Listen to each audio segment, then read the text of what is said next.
ইব্রাহিম আলাইহিস সালাম, যাকে আমরা মুসলিম জাতির পিতা বলছি, তার বাবা ছিলেন একজন নট অনলি মূর্তি পূজারী, মূর্তি পূজারীদের ধর্মনেতা। মূর্তি পূজারীদের ধর্মনেতা। ঠিক যেমন আবু জেহেল, আবু লাহাব, উতবা, সাইবা এরা ছিল মুশরিক। তাদের কওম কোরাইশের বনু হাশিম থেকে মুহাম্মদুর রাসূলুল্লাহ সাল্লাল্লাহু আলাইহি ওয়াসাল্লামের জন্ম। আসহাবুল কাহফের যে বাবারা ছিল, তারা ছিল ওই সময়কার বড় বড় মুশরিক কাফেরদের লিডার। তাদের সন্তান ছিল আসহাবুল কাহফ। তো যেখানে ইব্রাহিম, মানে যেখানেই শিরক সেখানে ইব্রাহিম, যেখানে আযার সেখানে কে? ইব্রাহিম। যেখানে আবু জেহেল সেখানেই মুহাম্মদ সাল্লাল্লাহু আলাইহি ওয়াসাল্লাম। যেখানেই মক্কার জাহেলিয়াত সেখানেই তাওহীদ। যেখানে যত বেশি জাহেলিয়াত সেখানে তত শক্ত মুমিনদের উত্থান হবে ইনশাআল্লাহ। আমরা আশা করি এই আখিরুজ জামানের শহর ঢাকাতেও তাওহীদপন্থী যুবকদের উত্থান হবে ইনশাআল্লাহ।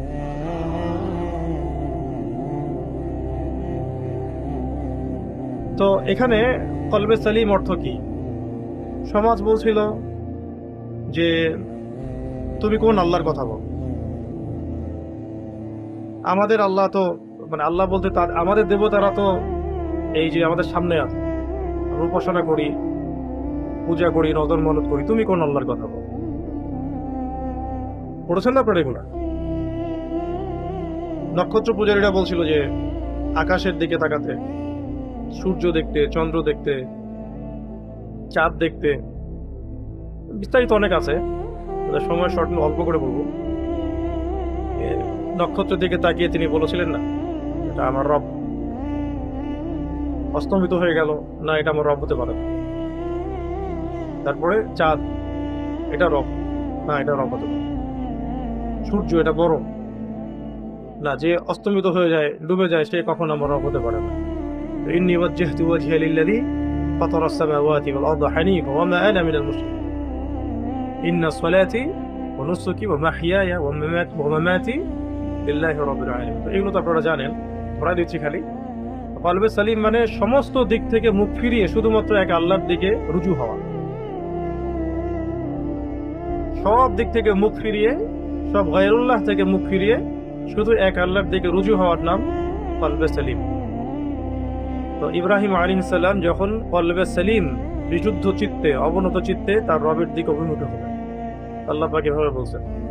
এবং তিনি বলছেন ইয ক্বালা লিআবিহি ওয়া কওমিহি মাযা তা'বুদুন। শুধু অভিমুখী হলেন না, বরং এখন কওমকে দাওয়াত দেওয়া শুরু করলেন। সবার আগে বাবাকে দাওয়াত দেওয়া শুরু করলেন। ইয ক্বালা লিকওমিহি, যখন তিনি তার কওমকে বললেন, ওয়া আবিহি, এবং ইয ক্বালা লিআবিহি ওয়া কওমিহি, যখন তিনি তার বাবাকে বললেন এবং কওমকে বললেন। যখন ইব্রাহিম আলাইহিস সালাম তার বাবাকে দাওয়াত দিচ্ছেন এবং কওমকে দাওয়াত দিচ্ছেন, মাযা তা'বুদুন, কিসের ইবাদত করতেছো তোমরা? এগুলো তোমরা কিসের ইবাদত করতেছো? তো আল্লাহকে চেনার পরে কাজ হচ্ছে আল্লাহর দিকে কলবে সালিম নিয়ে রুজু হওয়া। আর রুজু ইলাল্লাহ, তাওহীদ চিনতে শিখেছি, তওবার তৌফিক হয়েছে, দিন বুঝতে শিখেছি। সমস্ত দিক থেকে মুখ ফিরিয়ে আগে আল্লাহর দিকে রুজু হতে হবে। আর রুজু ইলাল্লাহ, আল্লাহর দিকে ফিরে আসতে হবে। এরপরে এই দাওয়াত সমাজের মধ্যে প্রচার করা। দলিল শুরু করলেন ঘর থেকে, বাপকে দিয়ে দাওয়াত দেওয়া শুরু করলেন। আর বাপ শুনেছে কি শুনে নাই সেটা পরের বিষয়, আগে শুরুটা করলেন কোত্থেকে? ঘর থেকে। ইয ক্বালা লিআবিহি ওয়া কওমিহি, তিনি তার বাবাকে বললেন, কওমকে বললেন, মাযা তা'বুদুন, কিসের ইবাদত করছো তোমরা? আমরাও দিন বুঝতে শিখলে পরিবারকে, সমাজকে, কওমকে দাওয়াত দিতে হবে। মাযা তা'বুদুন, কিসের ইবাদত করতেছো তোমরা? তো ইব্রাহিম আলাইহিস সালাম সত্য পাওয়ার পরে তার পরিবার থেকে শুরু করে সমাজ এবং কওম, তার কওমকে সত্যটা স্পষ্ট করার জন্য দাওয়াত দিয়েছিলেন। কিসের ইবাদত করছো তোমরা? এই যে আমি এতগুলো কথা বললাম, এগুলো হচ্ছে ওয়ার্ল্ড এবং দেশ, রাষ্ট্র, আঞ্চলিকতার বাস্তবতা। আর আমরা কি করতেছি? কিসের ইস্যুর ইস্যু নিয়ে পড়ে আছে। আর এর মধ্যে শিরক তো আছেই, বেদাত তো আছেই, কুফর তো আছেই, হারাম তো আছেই। মানুষ ঘুষ দিয়ে সুদের চাকরি নিচ্ছে, ঘুষ দিয়ে সুদের চাকরি নিচ্ছে, নিয়ে নাকি আবার ফেসবুকে স্ট্যাটাসও দিচ্ছে আলহামদুলিল্লাহ একটা জব হয়েছে। বুঝতে পারছেন?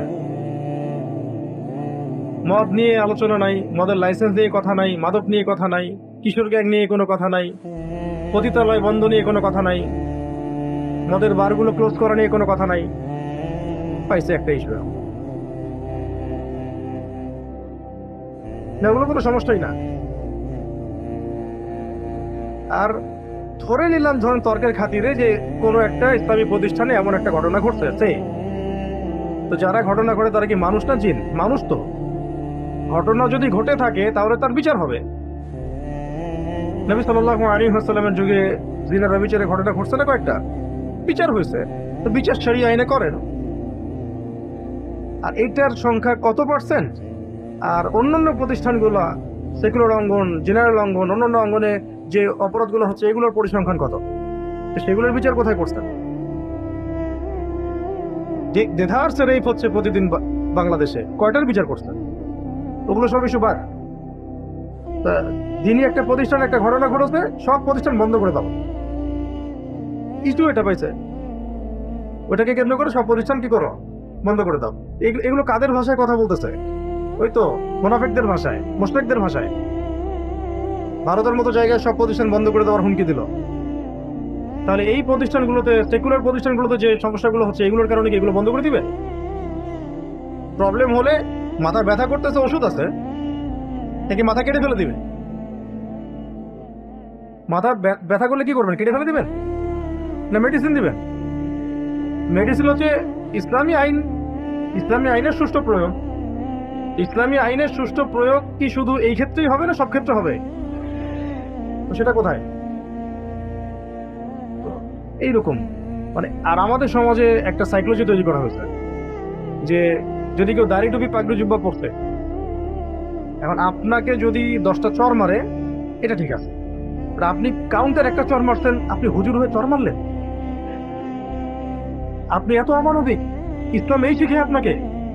আপনি জানেন না নবী সাল্লাল্লাহু আলাইহি ওয়াসাল্লাম কত কোমল ছিলেন?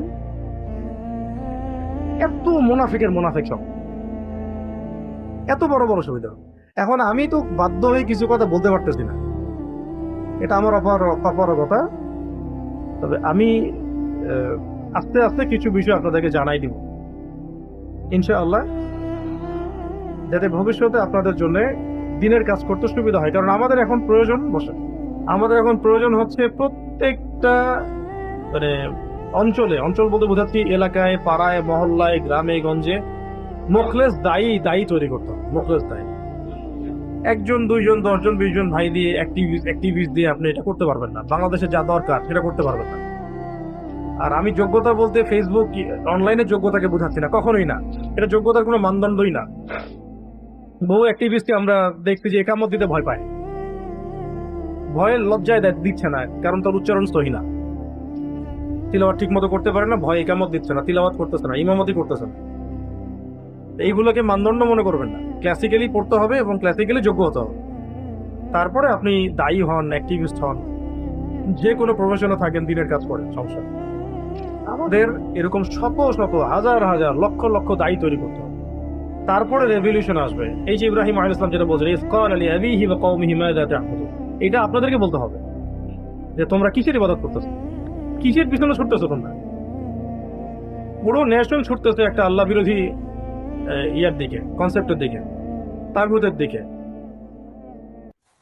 ন্যাশনালিজমের দিকে, ডেমোক্রেসির দিকে, সেকুলারিজমের দিকে, কমিউনিজমের দিকে, পশ্চিমা তন্ত্রমন্ত্রের দিকে। দিন দিন মানুষ এলজিবিটির দিকে ছুটতেছে, সমকামিতার দিকে ছুটতেছে। আর যারা আমরা ইসলাম পালন করছি তাদেরকে পার্সিয়াল ইসলাম পালনে অভ্যস্ত করা হচ্ছে, যে জীবনের কিছু অংশে ইসলাম পালন করছে, বাকি অংশে সে যেমন তেমন, নামাজও পড়ছে, মাদকও খাচ্ছে, রোজাও রাখতেছে, এদিকে ঘুষও দিচ্ছে, এদিকে ইসলামের লেবাস পোশাক আছে, হজমরা করছে, এদিকে সুদও খাচ্ছে। সবকিছু একটা জগা খিচুড়ি হচ্ছে। এই ইসলাম দিয়ে আমরা বিজয় তো লাভ করতে পারবোই না, কাফেরদের হাতে মাইর খাওয়া ছাড়া আমাদের কোনো অপশন থাকবে না। আর এটা যতই আপনারা মনে করেন আবেগ দিয়ে যে আমাদের শাপলা আছে, আমরা শাপলার মানে আদর্শ বহন করি, কিছু হলে শাপলায় যাবেন স্লোগান দিবেন, বাইতুল মোকাররমের সামনে যাবেন স্লোগান দিবেন, এই গুটি কয়েক অ্যাক্টিভিজম দিয়ে আসলে দিনের শরিয়া প্রতিষ্ঠা বা জিহাদ হবে না। এটা হচ্ছে একটা চেইন অফ কমান্ডের দরকার পুরো দেশব্যাপী। আমির থাকতে হবে, মামুর থাকতে হবে, আসসামু ওয়া তাআ থাকতে হবে, আমির থাকতে হবে, মামুর থাকতে হবে, অনুসারী, আসসামু ওয়া তাআ থাকতে হবে, শুনলাম মানলাম, বায়াত থাকতে হবে, এবং ধারাবাহিক অ্যাক্টিভিজম থাকতে হবে মাঠে ময়দানে, অনলাইনে না। মাঠে ময়দানে অ্যাক্টিভিজম কেমন? যদি কোনোভাবে আমাদের আপা কামব্যাক করেন, আপনি দেখবেন যে তার যারা অনুসারী ছিলেন তারা মুহূর্তেই সব জায়গায় সেট আপ রেডি হয়ে গেছে। কিভাবে হয়েছে? অ্যাক্টিভিজম দিয়ে, অনলাইন অ্যাক্টিভিজম দিয়ে মাঠ পর্যায়ে রুট লেভেল পর্যন্ত তাদের কর্মী আছে। সেম আরেকটা যে দল আছে যারা এখন ক্ষমতায়, তারাও সেম। কিন্তু যারা আল্লাহর এই জমিনে মুসলিম বঙ্গ বলেন, এখানে শরিয়া আইন কায়েম করতে চান, দিন প্রতিষ্ঠা করতে চান, আমাদের চেইন অফ কমান্ড নাই। নো আমির, নো মামুর, নো সামু ওয়া তাআ, নো বাইআ হোয়াটসএভার। আর রুহামাউ বাইনাহুম নাই। রুহামাউ বাইনাহুম তারাহুম রুকআন সুজদান ইয়াবতাগুনা ফাদলাম মিন আল্লাহি ওয়া রিদওয়ানা সীমাহুম ফি উজুহিহিম মিন আসারিস সুজুদ। এই যে শেষ আয়াতটা আছে সূরা ফাতহের মধ্যে, যে কাফেরদের প্রতি তারা কি কঠোর, আশিদ্দাউ আলাল কুফার ওয়া রুহামাউ বাইনাহুম, আপোষে তারা কি নরম, মোহব্বত। এটা আপনি পাচ্ছেন কোথায়? ভাই ভাইয়ের গোশত খাওয়া নিয়ে ব্যস্ত আর কি। বাংলাদেশের প্র্যাকটিসিং মুসলিমদের মধ্যেও, অন্যদের কথা বাদ দিলাম, সবচেয়ে মজাদার খাবার হচ্ছে গীবত। কি আলেম আর কি জালেম। প্র্যাকটিসিং মুসলিমদের মধ্যেও সবচেয়ে মজাদার খাবার হয়ে গেছে এখন গীবত। ইল্লা মাশাআল্লাহ, আল্লাহ যাদেরকে বাঁচিয়েছেন তারা পান। সবচেয়ে মজাদার খাবার এটা, খুব টেস্টি। একবার খাইতে শুরু করলে পেটই ভরে না। হ্যাঁ, জানুক না জানুক, বুঝুক না বুঝুক, গীবতের সাথে অপবাদ, তহমত, ধারণা, কুধারণা, হয়তোবা এমন, হয়তোবা তেমন, আর ওইটাতে এমন, মানে সে নিজেকে আল্লাহর জায়গায় নিয়ে জাজ করা শুরু করতেছে। পারলে বলেই দেয় যে আরে ওটা তো জাহান্নামী। ওটা বলতে পারে না খালি। তো এইগুলো দিয়ে ভাই দিনের ওই কাঙ্ক্ষিত বিজয়টা হবে না। ইব্রাহিম আলাইহিস সালামের মতো আমাদেরকে আগে এইভাবে অনকে প্রশ্ন করা শিখতে হবে যে মাযা তা'বুদুন, কিসের ইবাদত করতেছো তোমরা, কি করতেছো তোমরা। আর এটা একটা কথা, তোমরা করতেছোটা কি? কি তারপরে উনি বলছে আইফকান আলিহাতান দুনাল্লাহি তুরিদুন, তোমরা কি আল্লাহকে বাদ দিয়ে, তোমরা কি আল্লাহ, মহান আল্লাহকে বাদ দিয়ে অলিক ইলাহ সমূহের ইবাদত করছো? প্রশ্নটা এমন, তোমরা আল্লাহকে বাদ দিয়ে কি মিথ্যা অলিক ইলাহ এগুলোর ইবাদত করছো? ওই সময় তারা ইবাদত করছিল কিসের? মূর্তির। মূর্তির, নক্ষত্রের, চাঁদের, সূর্যের, গাছপালার, প্রকৃতির ইত্যাদি। আবু জাহেলের সময় কি হচ্ছে? লাত, উজ্জা, হুবল, মানাত, এইগুলাই। এখন কি হচ্ছে এই সময়ের সাথে মিলান? এখন তো এরকম শিরক হচ্ছেই, আবার কবর পূজা, মাজার পূজা এগুলো আছে, আবার তন্ত্রমন্ত্রের পূজাও আছে, বিভিন্ন তন্ত্রমন্ত্রের পূজা যেগুলো আল্লাহ বিরোধী তন্ত্রমন্ত্র আছে না? এটাও প্রশ্ন করতে হবে এই কওমকে, আইফকান আলিহাতান দুনাল্লাহি তুরিদুন, তোমরা কি আল্লাহকে বাদ দিয়ে, আল্লাহর বিধান, আল্লাহর আইন, আল্লাহর শরিয়া এগুলো বাদ দিয়ে মানব রচিত তন্ত্রমন্ত্রের পূজা করতেছো? এই প্রশ্ন আমাদেরকে করতে হবে। তারপরে ফামা যান্নুকুম বিরাব্বিল আলামিন, রব্বুল আলামিন সম্পর্কে তোমাদের কি ধারণা? রব্বুল আলামিন সম্পর্কে তোমরা কি ধারণা রাখো? তোমরা কি ধারণা রাখো যে তিনি শুধু নামাজের রব, রোজার রব, যাকাতের রব, রাজনৈতিক, সামাজিক, অর্থনৈতিক এইসব হেদায়েতের রব তিনি নন? ওটা মানা হয় কোথায়? কোথায় মানা হয়? বেশিরভাগ মানুষ আমাদের দেশে ব্যক্তিগত জীবন আল্লাহকে মানি, আল্লাহর বিধানকে মানি, যারা মানার চেষ্টা করি, কিন্তু রাজনৈতিক জীবনে গিয়ে, অর্থনৈতিক জীবনে গিয়ে, সামাজিক জীবনে গিয়ে আমরা আল্লাহ পাকের বিধানকে মানি না, পরোয়াই করি না। বেশিরভাগ পরোয়াই করি না, আমরা মানতেই চাই না যে আসলে আল্লাহ পাকের পক্ষ থেকে এই ক্ষেত্রেও বিধান আছে। সরাসরি তো বলে দেয় কেউ কেউ যে আমরা শরিয়া আইন টাইন মানি না। কেউ বলে দেয় ইসলামী লেবাস নিয়ে নাম নিয়ে বলে দেয় আমরা তো শরিয়া আইন প্রতিষ্ঠা করতে চাই না, সরাসরি বলে দেয়। কি প্রতিষ্ঠা করতে চান আপনি? তাগুত, আল্লাহ বিরোধী আইন। আল্লাহর আইনের বাহিরে ইনসাফটা আছে কোথায়? ইনসাফের কথাটা বলা হয় যে আমরা ইনসাফ প্রতিষ্ঠা করতে চাই। ইনসাফটা কোত্থেকে আনবেন আপনি? ফরাসি বিপ্লব থেকে, নাকি চে গুয়েভারের আন্দোলন থেকে, নাকি মার্কসের দর্শন থেকে, না স্টেলিন থেকে, নাকি মাও সেতুং থেকে, না মুসোলিনি থেকে? কোত্থেকে আনবেন ইনসাফটা? আনবেন কোত্থেকে? ইনসাফ আছে কোথায়? কোরআনে হাদিসে। তাহলে আপনি এটা বলতে ভয় পাচ্ছেন যে আমি শরিয়া আইন কায়েম করতে চাই না। এগুলো বলে তো লাভ হবে না, কারণ আপনি যতই লিবারাল হওয়ার চেষ্টা করেন তারা আপনাকে স্পেস দিবে না। আপনাকে তারা পা চাটাবে, পা, তাও স্পেস দিবে না। এখানে লড়াইটা আরো 100 গুণ কঠিন। কেন? কারণ লিবারেল যারা হওয়ার চেষ্টা করছে তাদেরকেও তারা স্পেস দিচ্ছে না। কারণ ভয়ে, যদি লিবারেলিজম নিয়েও এসে যদি ইসলামের কিছু বাস্তবায়ন করে দেয়, ভয়ে। আর আপনারা চাচ্ছেন আল্লাহ পাকের জমিনে শরিয়া কায়েম করতে, এগুলোর কথা বলতে চান, এগুলো মানুষকে জানাতে চান। আপনাদের লড়াইটা তো 1000 গুণ কঠিন। মানে আমাদের এখনো এই জাতি এর বীজই বপন হয়নি। এখানে এখানে এই এই এই যে আদর্শটা, এটার বীজই এখনো বপন হয়। ধরে নেন যে এখন থেকে আপনাকে মিনিমাম 10-20 বছর দাওয়াতের কাজ করতে হবে। তাও আপনাকে আমাকে একা না, সবাই মিলেই করতে হবে। তারপরে একটা কম হয়তো তৈরি হবে ইনশাআল্লাহ, যারা আল্লাহর জমিনে আল্লাহর দিন চায়। আর এই ভাইদের যাদের কথা বলছি তাদেরকে আপনি অবজ্ঞা করবেন না, তাদেরকেও আমাদের শক্তি হিসেবে কাজে লাগাতে হবে। তারা তো অমুসলিম না, ঠিক আছে? এবং দাওয়াতের কাজটা সব মহলেই করতে হবে, সব মহলেই। কে জানে কোনো তাগুতপন্থী থেকেই দেখা যাবে যে ওমর রাদিয়াল্লাহু আনহুর মতো একজন সাহাবীর মতো মানুষ বের হয়ে আসতেছে। সাহাবীর মতো বলতে বোঝাচ্ছি যে ওই আদর্শের। যেমন ওমর রাদিয়াল্লাহু আনহু দারুন নাদওয়া থেকে বের হয়ে আসলেন না, বের হয়ে এসে ইসলামের বরিষ্ঠ সৈনিক হয়ে গেলেন, খোলাফায়ে রাশেদাদের মতো অন্তর্ভুক্ত হয়ে গেলেন, প্রকাশ্য ইসলামের দাওয়াত শুরু হয়ে গেল, একাই পুরো 100 জনকে চ্যালেঞ্জ করা শুরু করলেন। এরকম বহু মানুষ বের হয়ে আসবে ইনশাআল্লাহ, যারা এখনো হয়তো যারা দেখা যাবে তাগুতের কোনো বাহিনীতে আছে, অথবা কোনো পলিটিশিয়ান মানে পলিটিক্সের মধ্যে আছে, অথবা হারামের মধ্যে আছে, অথবা আল্লাহদ্রোহী কোনো মতবাদের মধ্যেই আছে, এমনকি নাস্তিকও আছে, সেও হয়তো বের হয়ে আসবে। দাওয়াত সব মহলেই দিতে হবে। এরপরে আয়াতে এসেছে 88 নম্বর আয়াতে, এবার তিনি ওই নক্ষত্রের দিকে তাকালেন, নজর দিলেন, নক্ষত্র তারকা রাশিগুলোর দিকে তাকালেন। কে? এবং বললেন ফাকালা ইন্নী ইস্তাকিম, এবং বললেন যে আমি অসুস্থ, আমি অসুস্থ। কখনকার ঘটনা বুঝতে পারছেন তো? ওটা ব্যাখ্যা করছি না। ওই যে পুজো ইয়া হবে, মেলা হবে, তো জানেন তো আপনারা। হ্যাঁ, তুমি যাবা কিনা, ওই তো শর্টকাটে বলা হচ্ছে এখানে আর কি, সামারি করে। তিনি তারকার রাজির দিকে তাকালেন, বললেন যে আমি অসুস্থ।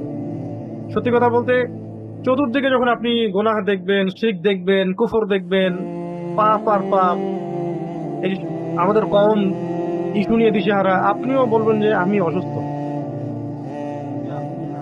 আমি কি ভাই, আমি আকাশের দিকে তাকাই বলবেন যে আমি তো অসুস্থ। বুঝতে পারছেন কথাটার মানে গভীরতা কোথায়? উনি কিন্তু ফিজিক্যালি এখানে অসুস্থতা বুঝান নাই, ওনার মন ভালো নাই, আমি মেন্টালি এখনো ঠিক না, মানে আমি মেন্টালি সাউন্ড না, আমি ভালো লাগছে না এগুলো। এটা এড়িয়ে যাওয়ার জন্য, সব ফিতনাগুলো এড়িয়ে যাওয়ার জন্য তিনি বলেছেন আমি অসুস্থ। এটা মিথ্যা কথা না, কিন্তু এটা কৌশল করা। চতুর্দিকে গান বাজতেছে ধুম ধারাক্কা, আপনি কি করবেন? এখানে পার্টিতে আপনি বলবেন যে আমি ভাই অসুস্থ আছি, করে দেন। এরকম না, আপনি মেন্টালি অসুস্থ, মানসিকভাবে আপনি ভালো নাই, কারণ আপনার মন এটা সায় দিচ্ছে না। এটা একটা খুব ভালো একটা আয়াত, মানে খুব চমৎকার একটা আয়াত। কিন্তু এরকম সিচুয়েশনে মুমিনরা পড়বেই এই ফিতনার জামানায়।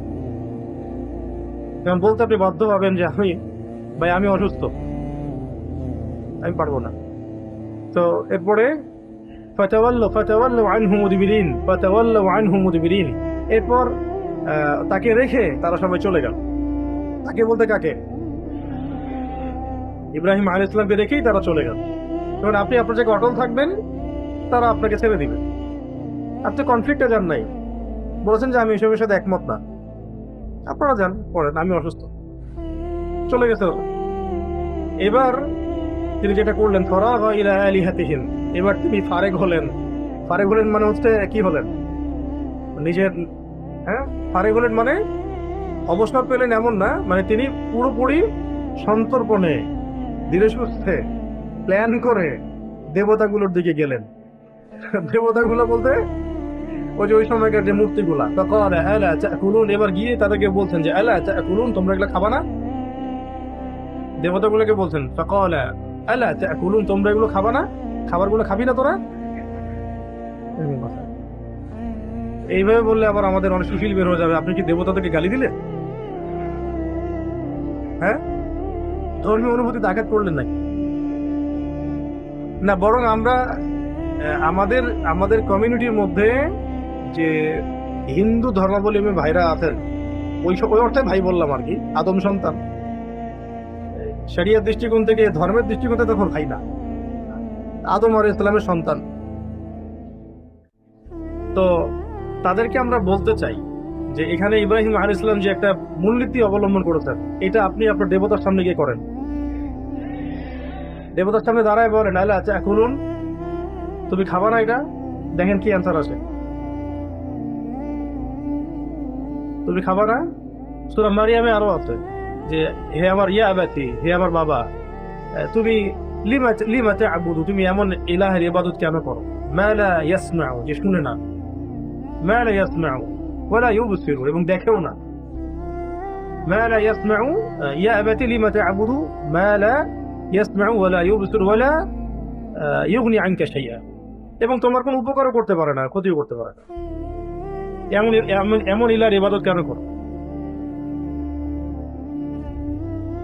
এইভাবে প্রশ্ন আপনিও করেন।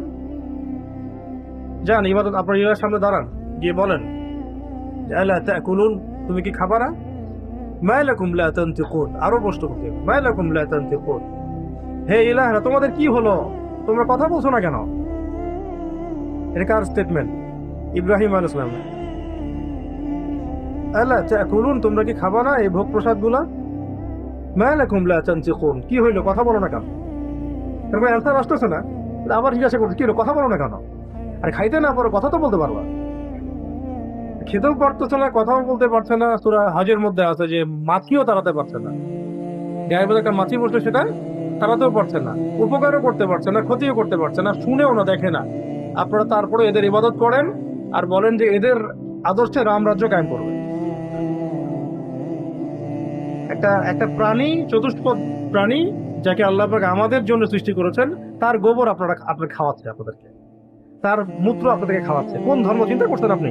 তাহলে আপনাদের উচিত হবে, এই হিন্দু ভাইদের উচিত হবে ধর্মগ্রন্থ নিয়ে এই সন্ন্যাসীদেরকে, যারা ধর্মগ্রন্থ চর্চা করে, ওদেরকে চ্যালেঞ্জ করেন গিয়ে, এটা আছে কোথায় আমার ধর্মে, দেখাও।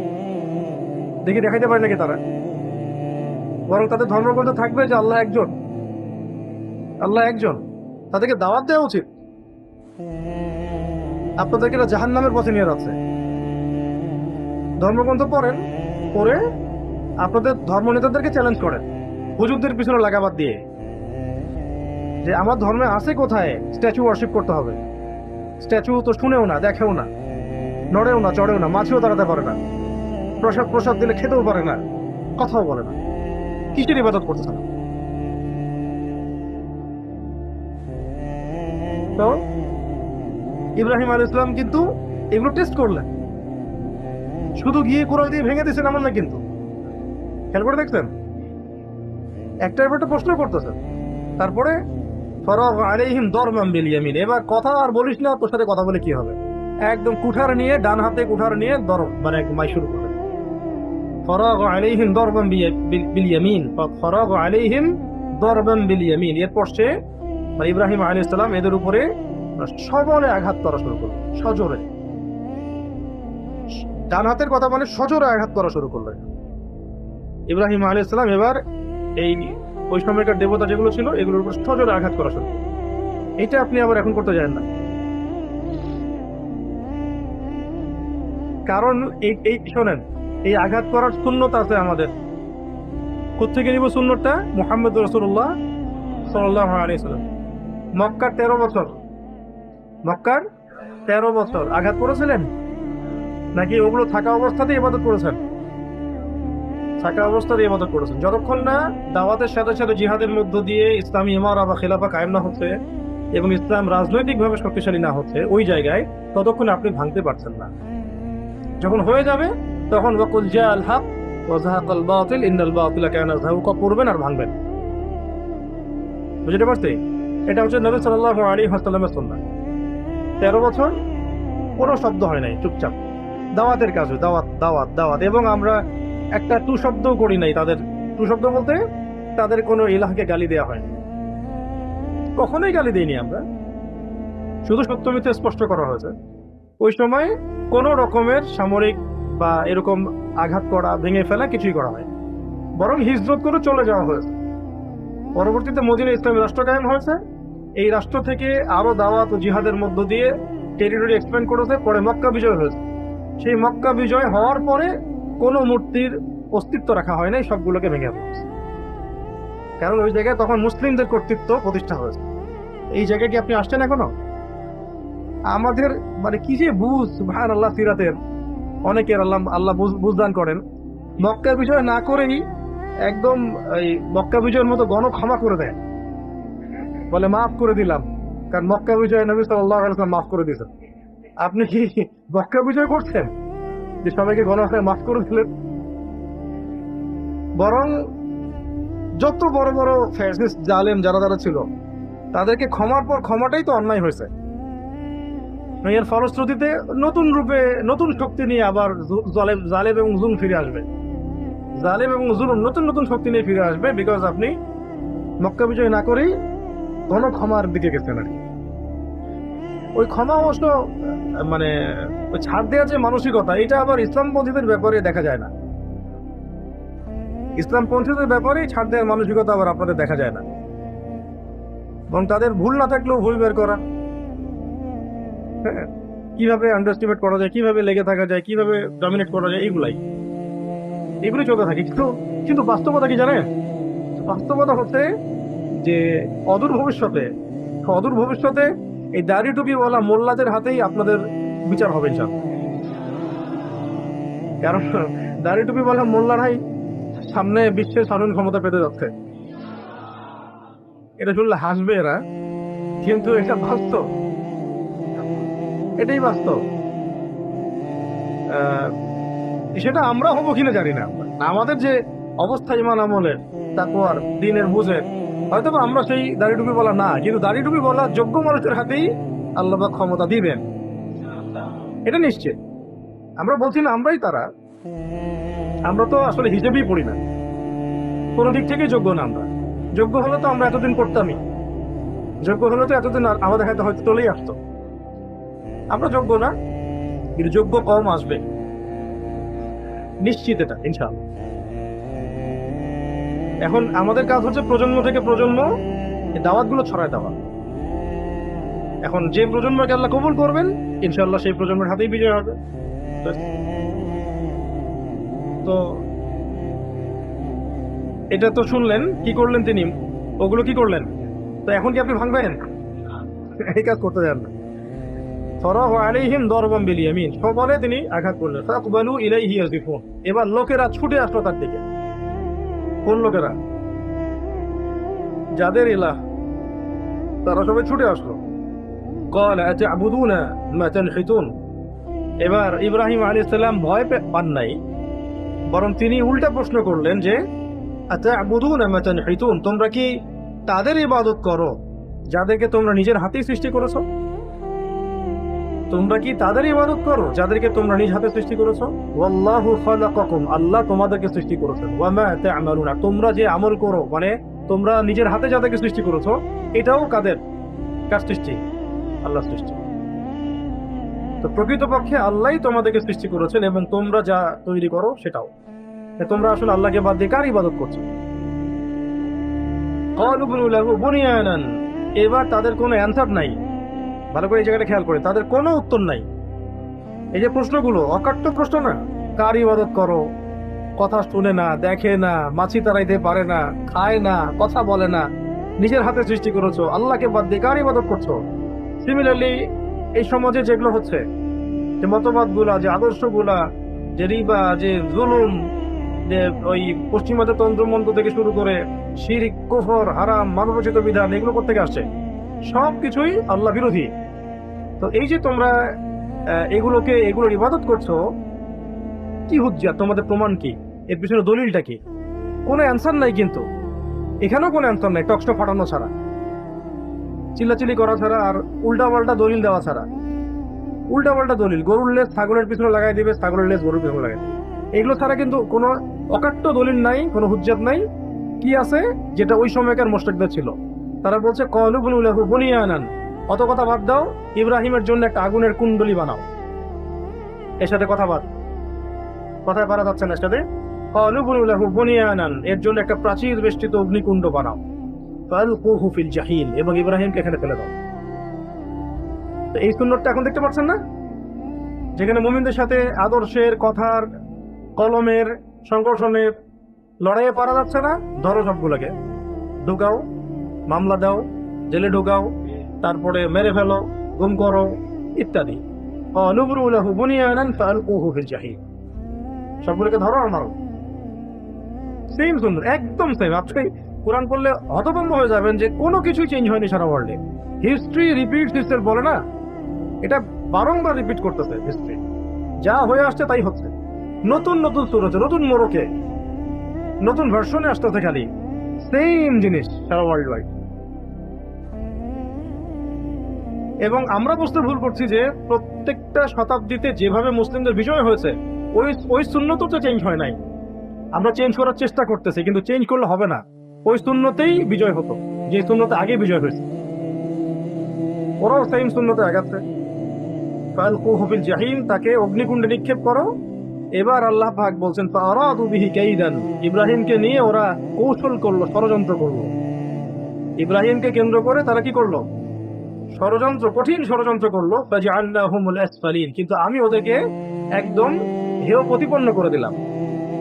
তাদেরকে আমি মুশরিকদেরকে পুরো হেয় প্রতিপন্ন করে দিলাম, তুচ্ছ করে দিলাম। ইব্রাহিম আলাইহিস সালামকে অগ্নিকুণ্ডে ফেলা হলো, কি হলো তারপরে? অগ্নিকুণ্ড তাকে জ্বালাতে পারলো না। ওখানে পড়ার সময় জিবরাইল আলাইহিস সালাম বলেছিলেন যে আপনার কি কোনো প্রয়োজন আছে আমার কাছে? তখন ইব্রাহিম আলাইহিস সালাম বলেন না, হাসবি আল্লাহ ওয়া নি'মাল ওয়াকিল, আপনার কাছে প্রয়োজন নাই, হাসবি আল্লাহ ওয়া নি'মাল ওয়াকিল, আল্লাহ একাই আমার জন্য যথেষ্ট, তিনি একাই আমার জন্য যথেষ্ট, এবং তিনি উত্তম কর্মবিধায়ক। যা করার তোমরা করো, মানে মুমিনদের ভাষাটা এমন হয়, তোমাদের যা করার করো, মারো, কাটো, খুন করো, গুম করো, লাঞ্ছিত করো, যা ইচ্ছা করো, হাসবি আল্লাহ ওয়া নি'মাল ওয়াকিল। এই কথা বলার সাথে সাথেই আল্লাহ পাকের সুন্নত হচ্ছে মুমিনদেরকে সাহায্য করা। ওয়াকান হাক্কান আলাইনা নাসরুল মুমিনিন, মুমিনদেরকে সাহায্য করা হচ্ছে আমার হক, আল্লাহ পাক বলেছেন। আল্লাহ পাক বলে দিলেন ইয়া নার, হে আগুন, কুনি বারদা ওয়া সালামান আলা ইব্রাহিম, হে আগুন শোনো, ইব্রাহিমের জন্য ঠান্ডা হয়ে যাও। হে আগুন শোনো, ইব্রাহিমের জন্য ঠান্ডা হয়ে যাও, আরামদায়ক ঠান্ডা হও, বরফের মতো ঠান্ডা না, আরামদায়ক ঠান্ডা হয়ে যাও। এটা দেখে তো কাফেরদের অবস্থা খারাপ, অবশ্যই জমা হচ্ছে। জুলুম করে কেউ কখনো পার পায় নাই, আজকের জালেমরাও পার পাবে না। এবার ইব্রাহিম আলাইহিস সালাম বলছেন ওয়াকালা ইন্নী যাহিবুন ইলা রাব্বি সায়াহদিন, অনেক হয়েছে, আমি এবার আমার রবের পথে চললাম, আমি চললাম আমার রবের পথে, তিনি আমাকে পথ দেখাবেন। কি আয়াত এটা, না? মানে অনেক অনেক হৃদয়ের গভীর থেকে আয়াতটা আসছে। ওই ভাষাটা আল্লাহ হুবহু নকল করতেন এখানে। ওয়াকালা ইন্নী যাহিবুন ইলা রাব্বি, আমি চললাম আমার রবের দিকে। মানে বাবাও কথা শুনলো না, পরিবার নাই, সমাজ শুনলো না, আগুনে ফেলে দিল, তখন তো তার সাথে আর কেউ নাই, তিনি একা। এবং আল্লাহ রাব্বুল আলামিন যখন কাউকে তার করে নিতে চান, তখন তাকে পরীক্ষায় ফেলেন। এবং পরীক্ষা করে করে আল্লাহ পাক তাকে ভেঙে ফেলেন, ভিতর থেকে তাকে ভেঙে ফেলেন। তার হৃদয়ের মধ্য থেকে সমস্ত অনেক ভালোবাসাগুলোকে আল্লাহ পাক মিটায় ফেলেন, তাকে আল্লাহর জন্য খাস করে নেন, দুনিয়ার মিথ্যা বাস্তবতা তাকে বুঝান। হ্যাঁ, সবচেয়ে কাছের মানুষদেরকে তার আল্লাহ পাক তাকে কষ্ট দেন, আল্লাহ পাক তাকে ভিতর থেকে ভেঙে দেন, একা করে নেন। কার জন্যে? কারণ আল্লাহ পাক তাকে চাচ্ছেন, আল্লাহ পাক তাকে তার করে দেন। এই জন্যই এই স্টেপস গুলো আসে দুনিয়ার, মানে জীবন। ইব্রাহিম আলাইহিস সালামের উপর এই সমস্যাগুলো গেল, অগ্নি পরীক্ষা দিলেন তিনি, অগ্নি পরীক্ষা দিলেন। তারপরে বলছেন ওয়াকালা ইন্নী যাহিবুন ইলা রাব্বি সায়াহদিন, আমি আমার রবের পথে চললাম, নিশ্চয়ই তিনি আমাকে পথ দেখাবেন। রব্বি হাবলি মিনাস সালিহিন, আল্লাহ আমি তো একা, আমাকে সুসন্তান দান করুন। রব্বি হাবলি মিনাস সালিহিন, আল্লাহ আমাকে সুসন্তান দান করুন। 87 বছর বয়সে গিয়ে সন্তান হয়েছে। সন্তান হয়েছে কার গর্ভ থেকে? হাজেরা আলাইহিস সালাম। সুসন্তান পেতে হলে এই দোয়াটা আমরা করব, রব্বি হাবলি মিনাস সালিহিন। এবার ফাবাশশারনাহু বিগুলামিন হালিম, আল্লাহ পাক বলছেন আমি তাকে সহনশীল সন্তানের সুসংবাদ দিলাম। কেমন সন্তান? হালিম মানে সহনশীল, সহনশীল সন্তানের সুসংবাদ দিলাম। তিনি কে? ইসমাঈল আলাইহিস সালাম। এইবার তাকে রেখে আসা হলো কোথায়? আচ্ছা একটু আমি শেষ করবো, একটু ধৈর্য ধরেন। তাকে রেখে আসা হলো কোথায়?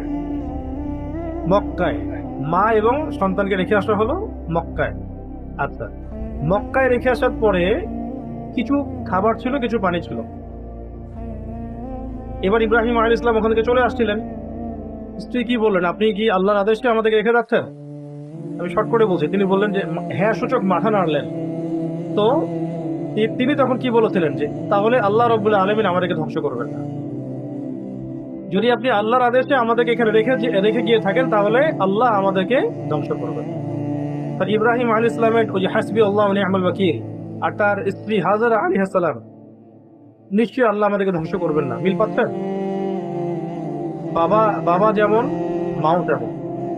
এরপরে দেখছেন এই যুগে এরকম নারী হাজারে লাখে একটাও জুটবে কিনা আল্লাহ সন্দেহ আছে। সারা দুনিয়ার সবকিছু দেওয়ার পরেও রিসিভড হতে পারে না। এই জন্যে আমি বিষয়টাকে এখন আর কি আপনাদেরকে সতর্ক করার জন্য, বা হয় না যে কারো তিক্ত অভিজ্ঞতা আছে, সে আপনাকে ডিরেকশন দিচ্ছে এবং এই ডিরেকশনটা কিন্তু হাজারটা ডিরেকশন হচ্ছে ভালো হবে, যে কিছু কিছু ক্ষেত্রে আবেগ, ইমোশন, তাড়াহুড়া, নফসের ধোঁকা, এগুলো মহব্বত, অন্ধ ভালোবাসা, এগুলোতে না পড়ে বিচক্ষণতার সাথে পুরো খোঁজখবর নেওয়া, সময় নেওয়া, হিস্ট্রি জানা, ঘাটা, ফ্যামিলি ব্যাকগ্রাউন্ড সব কিছু বিবেচনা করে একটা ডিসিশনে যাওয়া বেটার। কারণ এটা বড় উদ্দেশ্য হচ্ছে আপনারা ভুল না করেন, কেউ যেন ভুল না করে। কিছু বিষয় আছে যেটা বললে আমাদেরকে গালি খেতে হইতে পারে, কিন্তু ওইটা জেনেই কথাটা বলতেছি এই কারণে যাতে আপনি ভুল না করেন, আপনার জন্য। ঠিক আছে? আর দিন শেষে এই প্রত্যেকটা বিষয় আমাদের জন্য রহমত, এত বড় রহমত যেটা না হলে পরে হয়তোবা ওই যে ইন্নী যাহিবুন ইলা রাব্বি সায়াহদিন এই জায়গা পর্যন্ত মানুষ আসতে পারবে না। মানে বুঝতে পারতে? আচ্ছা আরেকবার বলতেছি যে যখন তিনি চলে যাচ্ছিলেন তিনি বললেন আমি আল্লাহর প্রতি তাওয়াক্কুল করলাম, আল্লাহ আমাদেরকে হেফাজত করবেন। এবার যখন পানি এবং খেজুর শেষ হয়ে গেল, সাফা আর মারওয়া তিনি তাই করলেন, দৌড়াদৌড়ি করলেন পানির জন্য। কে? হাজেরা আলাইহিস সালাম। আজ পর্যন্ত সেই সুন্নাত আল্লাহ পাক জীবিত রেখেছেন। উমরা যান, হজে যান, তাই করতে হবে। তো যখন একজন মানুষ পরিপূর্ণ আল্লাহর প্রতি তাওয়াক্কুল করে তখন তার একটা দৌড়ানো আল্লাহ পাক রেখে দেন স্মৃতি হিসেবে, কিয়ামত পর্যন্ত থাকবে এখন এই চেতনাটা। আর এই সাই করতে করতেই দেখা গেল যে জমজম কূপের সৃষ্টি হয়ে গেছে। আল্লাহ পাকের অলৌকিক গায়েবী মাদত চলে আসলো, যে কূপের পানি এক ফোঁটাও এখন পর্যন্ত কমে, এখন ওই অবস্থাতেই আছে। যে নিয়াতে খাবেন সেই নিয়াত পূর্ণ হয়ে যায়। জমজমের পানি খাওয়ার একটা দোয়া আছে, তাও শিখাই দিই। আল্লাহুম্মা ইন্নী আসআলুকা ইলমান নাফিআন ওয়া রিজকান ওয়াসিআন ওয়া শিফাআন মিন কুল্লি দা। আল্লাহুম্মা হে আল্লাহ, ইন্নী আসআলুকা আমি তোমার কাছে প্রার্থনা করছি, ইলমান নাফিআন, উপকারী জ্ঞান, রিজকান ওয়াসিআন, প্রশস্ত রিজিক, ওয়া শিফাআন মিন কুল্লি দা, সমস্ত রোগ থেকে শেফা। এটা দোয়া। এছাড়াও যে কোনো দোয়া করে খাওয়া যাবে। তো এখন দেখেন জমজম সৃষ্টি হয়ে গেছে কার স্মৃতিতে? ওই হাজর আলাইহিস সালাম, ইসমাইল আলাইহিস সালাম। এখনো এই যে হজ উমরা করতে গেলে এগুলো পরে যদি যান তাহলে উপলব্ধি করতে পারবেন প্রত্যেকটা কাজ। আচ্ছা, শেষ করি। এরপরে যখন তিনি বড় হলেন, বাবা আবার আসলেন ফিলিস্তিন থেকে, ওখানে থাকেন সারা আলাইহিস সালাম। কোথায়? ওই যে শামে। তো ফালাম্মা বালাগা মাআহু সা'য়া, এরপরে যখন এই সন্তান ইসমাইল বাবার সাথে ছোটাছুটি করতে শিখলো, মানে বাবার সাথে দৌড়াদৌড়ি করতে শিখেছে, তখন আল্লাহ রাব্বুল আলামিন আদেশ করলেন তাকে কি করতে? যাবাহ করতে। তখন ইব্রাহিম আলাইহিস সালাম বলেন, ক্বালা ইয়া বুনাই ফালাম্মা বালাগা মাআহু সা'য়া, যখন সন্তান বাবার সাথে চলাফেরা করতে শিখলো, ক্বালা ইয়া বুনাইয়া, ইব্রাহিম আলাইহিস সালাম বললেন, হে আমার সন্তান, ইন্নী আরা ফিল মানামি, নিশ্চয়ই আমি আমার স্বপ্নে দেখেছি, আন্নী আযবাহুকা, আমি তোমাকে জবাহ করছি, ফানজুর মাযা তারা, তোমার রায় কি আমাকে বলো। রায় জিজ্ঞাসা করছে। একমাত্র আদরের সন্তান, বাবাই জানে সন্তানের প্রতি আকর্ষণ, টান, মহব্বত কেমন। হাজরা আলাইহিস সালামদের মতো স্ত্রীদেরই এরকম সন্তান নসিব হয়। ফ্যামিলিস্ট রেভলিউশনে ধোকায় পড়া মেয়েদের এগুলো নসিব হয় না। ঠিক আছে? এখন ইসলামিক ফ্যামিলিজম চলতেছে। তো আল্লাহ পাক আমাদেরকে বোঝার তৌফিক দান করেন। এখন তিনি বলছেন, বাবা আমি স্বপ্ন দেখেছি আমি তোমাকে জবাহ করছি, ফানজুর মাযা তারা, তোমার রায় কি আমাকে বল। ক্বালা, এরপর তিনি বলছেন ইসমাঈল আলাইহিস সালাম, ইয়া আবাতি, হে আমার বাবা, ইফআল মা তু'মার, আল্লাহ পাক আপনাকে যা আদেশ করেছেন তাই করেন। সন্তানকে বলে দেওয়া লাগে নাই যে স্বপ্নটা ওহী, স্বপ্নটা আল্লাহর আদেশ, এটা সন্তানকেও বলে দেওয়া লাগে নাই। আল্লাহ আপনাকে যা আদেশ করেছেন তাই করেন। সাতাজিদুনি ইনশাআল্লাহু মিনাস সাবিরিন, ইনশাআল্লাহ আপনি আমাকে সবরকারী পাবেন। ছোট ছোট সন্তান, 10 বছর 12 বছর বয়স। এই সবর তিনি কার কাছ থেকে শিখেছেন? এক্স্যাক্টলি তার মায়ের কাছ থেকে। এইরকম হাজরা আলাইহিস সালামের মতো স্ত্রী না হলে কখনোই ইসমাঈল আলাইহিস সালামের মতো সন্তান আসলে আসবে না। আর মা যদি হাজরা আলাইহিস সালামের মতো না হয়, সে কখনো ইসমাঈল জন্ম দিতে পারে না, অসম্ভব। কারণ এইরকম হাজরা খুঁজে পাওয়াও তো আমি বলবো সবচেয়ে সৌভাগ্যের বিষয় এখন এই যুগে। হাজরা আলাইহিস সালামের মতো একজন নেককার স্ত্রী খুঁজে পাওয়াটা সবচেয়ে সৌভাগ্যের বিষয় এই যুগে আর কি। কারণ দুনিয়ার হাসানাত প্রথমটাই তো নেককার স্ত্রী। আর এটা না হয়ে যদি অন্য কিছু হয় তাহলে সে বেচারা আল্লাহ পাকের বড় পরীক্ষা আছে, অথবা তার অনেক গুনাহ আছে, আল্লাহ পাক কাফারা দিচ্ছেন। দুটার একটা। সাতাজিদুনি ইনশাআল্লাহু মিনাস সাবিরিন, ইনশাআল্লাহ আপনি আমাকে সবরকারী পাবেন।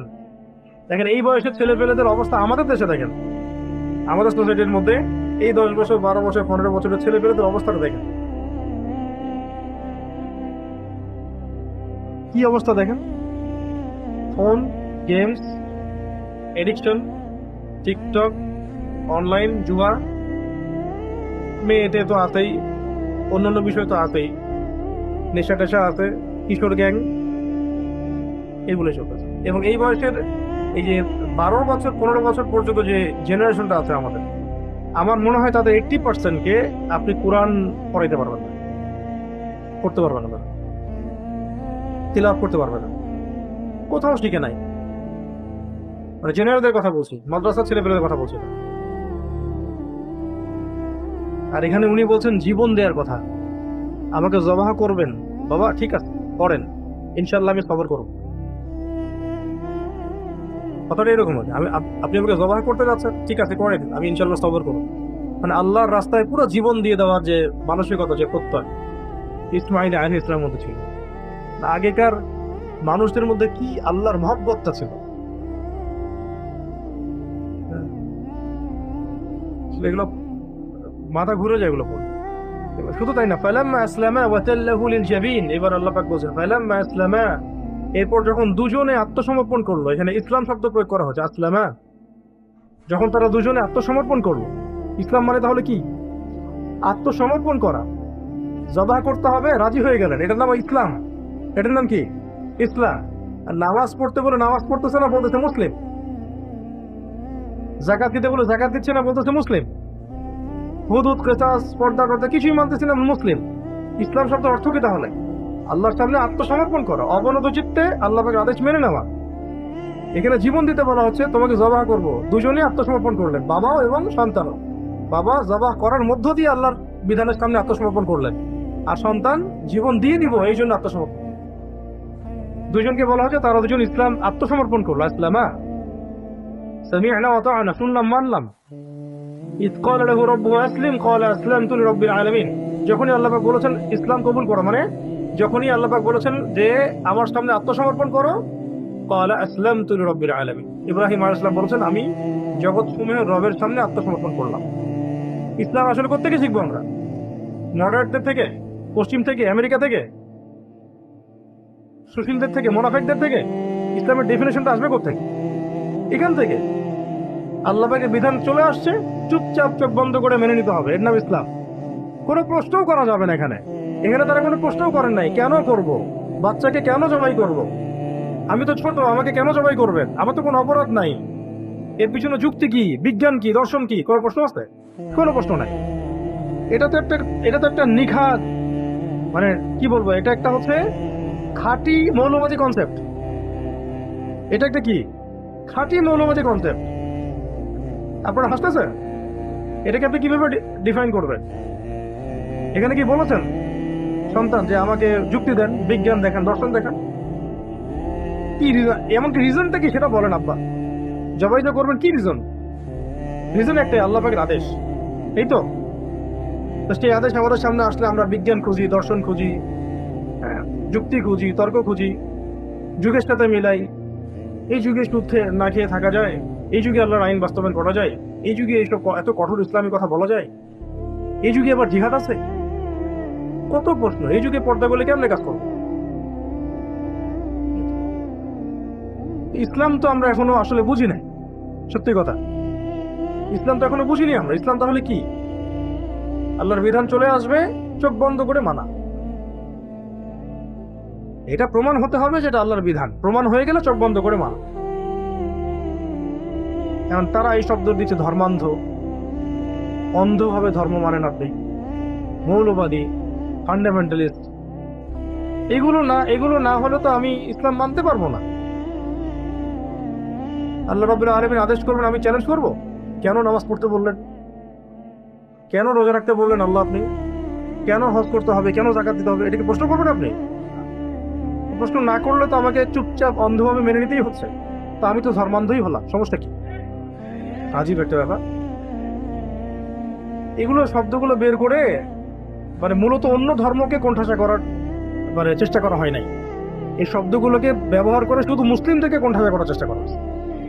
আপনার মধ্যে সন্দেহ ঢুকিয়ে দেওয়া, আসলেই তো আমি অন্ধভাবে মানবো। আপনার ওই যে এই চিন্তাটা, আসলেই তো অন্ধভাবে মানবো, এই করতে করতে কুফর হয়ে যাচ্ছে। ওই গোলক ধাঁধায় আপনি কুফরি করে ফেলছেন।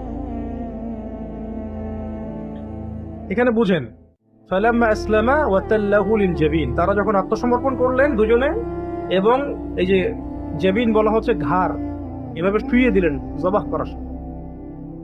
সন্তানের ঘাটটাকে যখন শুইয়ে দিলেন জবাহ করার জন্য, উপর করে, তাও আবার উপর করে শুইয়ে দিলেন জবাহ করার জন্য। ওয়ানাদাইনাহু আইয়া ইব্রাহিম, তখন আল্লাহ পাক বলছেন যে আমি আহ্বান করলাম, হে ইব্রাহিম শোনো। তখন আল্লাহ রাব্বুল আলামিন আহ্বান করলেন, ডাকলেন, হে ইব্রাহিম কদ সাদ্দাকতা রুয়া, তুমি তোমার স্বপ্নকে সত্যায়ন করেছো। তুমি তোমার স্বপ্নকে সত্যায়ন করেছো। এটা একটা স্বপ্ন, নবীদের স্বপ্ন ওয়াহি।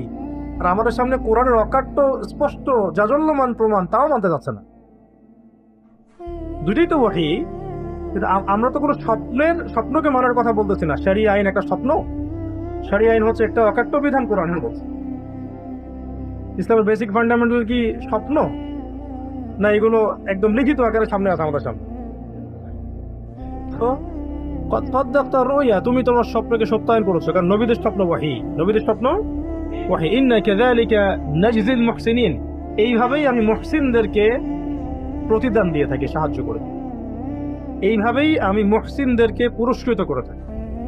আর ইব্রাহিম আলাইহিস সালামের এই কাজটাকে আল্লাহ পাক বলছেন মুহসিন, মানে কি একদম উঁচু স্তরের সৎকর্মশীল, উঁচু স্তরের সৎকর্মশীলদেরকে আমি এভাবেই প্রতিদান দিয়ে থাকি। ইন্না হাযা লাহুয়াল বালাউল মুবিন, আর এইটা, এই যে সন্তানকে দিয়ে যেটা করতে হলো জবাহ করা, এটা ছিল মানে আমার পক্ষ থেকে, আল্লাহ পাকের পক্ষ থেকে এটা ছিল একটা সুস্পষ্ট পরীক্ষা, সুস্পষ্ট পরীক্ষা। ওয়া ফাদাইনাহু বিযিবহিন আযীম, এবং এখানে আল্লাহ পাক ইসমাঈল আলাইহিস সালামের পরিবর্তে একটা মহান কুরবানি উৎসর্গ করলেন। তখন থেকেই ঈদুল আজহা, কুরবানি। আমরা ঈদুল আজহায় দেখা যায় সেলফি টেলফি, কারটা কত, কয় টাকা, এগুলো নিয়ে ব্যস্ত। এই মূল জায়গাটাই নাই, আধ্যাত্মিকতাটাই হারাই গেছে। কেন কুরবানি করতেছে, কেন কুরবানি করতেছে, চিন্তা করছেন বিষয়টা? ফাদাইনাহু বিযিবহিন আযীম, এবং ওই জায়গায় আমি একটা মহান কুরবানি উৎসর্গ করলাম, মুক্ত করলাম। ওয়া তারাকনা আলাইহি ফিল আখিরিন, এবং এটাকে আমি পরবর্তীদের জন্য রেখে দিলাম। খেয়াল করে দেখেন, এই যে জমজম, এই সাঈ, কাবা ঘরের নির্মাণ, কুরবানি, শয়তানকে পাথর নিক্ষেপ, হজ কেন্দ্রিক যত কাজগুলো আছে, বেশিরভাগই ইব্রাহিম আলাইহিস সালামের পরিবারের সাথে সম্পৃক্ত, প্রায় সবগুলোই ওই স্থিতির সাথে সম্পৃক্ত। ইব্রাহিম আলাইহিস সালাম, ইসমাঈল আলাইহিস সালাম, এই হাজারা আলাইহিস সালাম, তাদের সাথে সম্পৃক্ত। মানে এই পুরো আলে ইব্রাহিম, ইব্রাহিমী পরিবার, তার আল্লাহ পাকের প্রতি এতটা মানে কি ছিলেন, একনিষ্ঠ ছিলেন, অভিমুখী ছিলেন, এতটা নিজেদেরকে আল্লাহ পাকের জন্য উৎসর্গ করে দিয়েছিলেন যে তাদের পায়ের ছাপ পর্যন্ত আল্লাহ পাক সংরক্ষণ করেছেন। মাকাম ইব্রাহিম, খেয়াল করে দেখছেন, ওখানে এখনো গেলে দেখতে পাবেন মাকাম ইব্রাহিম, পায়ের ছাপ পর্যন্ত আল্লাহ পাক সংরক্ষণ করেছেন।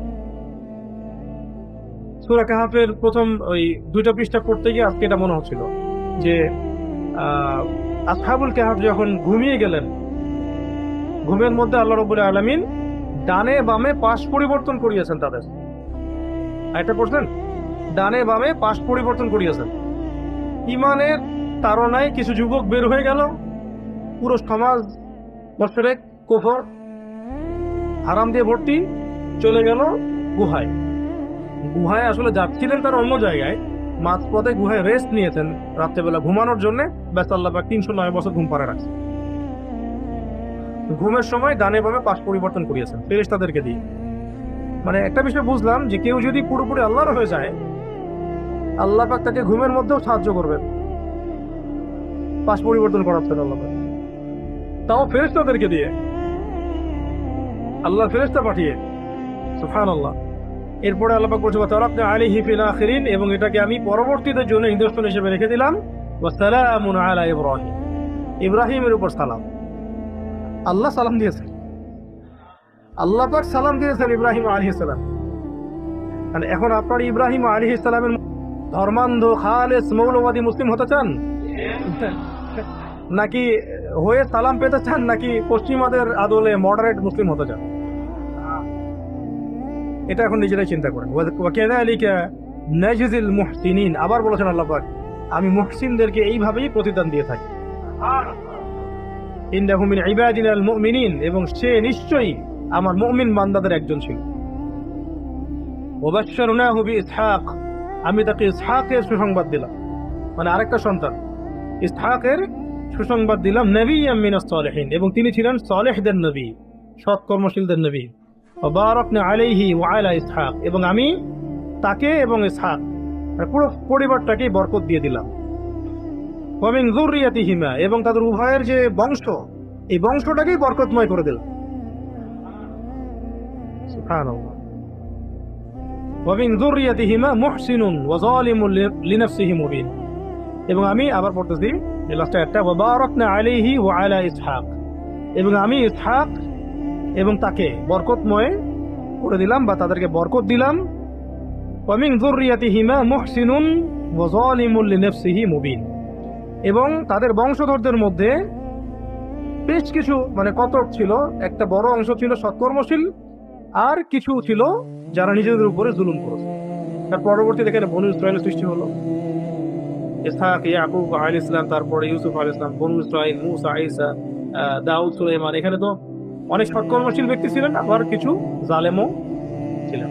তো আল্লাহ পাক সেটাই বলেছেন যে আমি তাদের উভয়কে, অর্থাৎ ইব্রাহিম আলাইহিস সালাম, ইসমাইল আলাইহিস সালাম, ইসহাক আলাইহিস সালাম, তাদেরকে বরকতময় করলাম, তাদের বংশধরদেরকেও বরকতময় করলাম। এই বংশধরদের মধ্যে বহু ছিল মুহসিন, আর কিছু ছিল কি জালেম, সুস্পষ্ট জালেম। সুবহানাক আল্লাহুম্মা ওয়া বিহামদিক, আশহাদু আল্লা ইলাহা ইল্লা আনতা, আস্তাগফিরুকা ওয়া আতুবু ইলাইক। 113 নম্বর আয়াত পর্যন্ত আসলাম। সূরা সাফফাতের কোথায় শুরু করেছিলাম? 83 থেকে নিয়ে 113, মোট এই যে 20টা আয়াত না, 30টা হচ্ছে নাকি? এই 30টা আয়াতের মধ্যে সারমর্ম করে ইব্রাহিম আলাইহিস সালাম, ইসমাইল আলাইহিস সালাম, তাদের যে ঘটনা, এটাকে খুব সুন্দর করে ব্যাখ্যা করা হয়েছে। আমরা দোয়া করি আল্লাহ পাক যেন আমরা সবাইকে ইব্রাহিমী চেতনা দান করেন।